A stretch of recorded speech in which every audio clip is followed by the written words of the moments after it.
m'appelle Solène Brouard, je suis la présidente de la compagnie Polystyrène.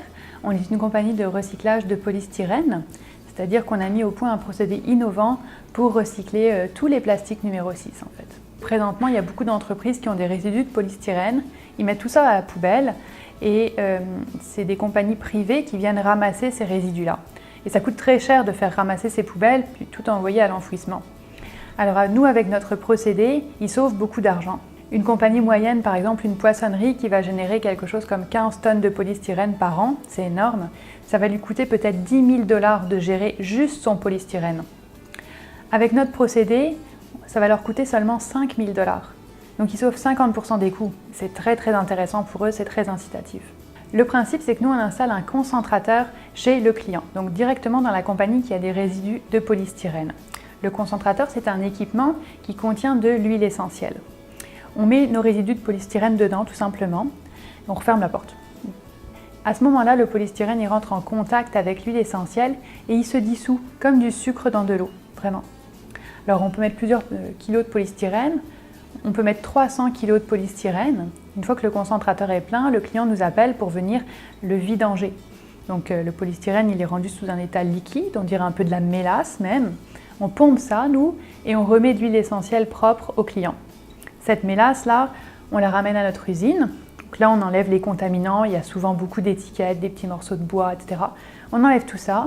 Et ensuite, on sépare le polystyrène et l'huile essentielle.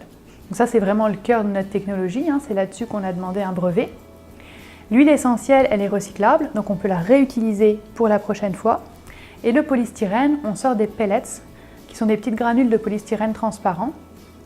On revend ça à n'importe quelle compagnie qui va faire de l'extrusion, donc par exemple Cascade, Dynapac, Owen Corning, il y en a vraiment beaucoup là.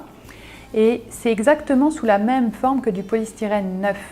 Donc pour ces compagnies-là, pour nos clients, il n'y a aucune adaptation. Ils mettent ça dans leur équipement comme d'habitude, ils le processent comme d'habitude. Mais c'est recyclé, c'est écologique. Alors évidemment, le principal défi, ça a été de trouver la technologie qui permet de recycler le polystyrène. Parce que c'est bien beau de dissoudre, mais une fois qu'il est dissous, qu'est-ce qu'on en fait ?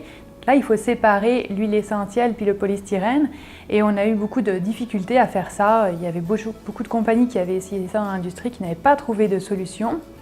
Et notre ingénieur, en fait, qui s'appelle Roland Côté, c'est un ingénieur chimiste, lui, il a dit « Ah oui, il y a quelque chose à faire avec ça ». Alors, il a commencé par changer tous les produits, changer la méthode complètement, il a tout changé. Donc finalement, à la fin, on n'a pas du tout la même technologie que ce avec quoi je suis venue le voir au départ, mais ça marche. Alors ce procédé-là, ça a été quand même très long, ça a mis 2 ans et demi avant qu'on ait quelque chose qui sorte un produit de qualité acceptable. Ça, c'était un gros défi. Rêvez, faites des rêves. Souvent, on va vous dire « Ah, c'est pas possible, oh, non, ça marchera pas ». Pas grave, croyez-y, croyez à l'impossible, mettez en œuvre les moyens de réaliser l'impossible.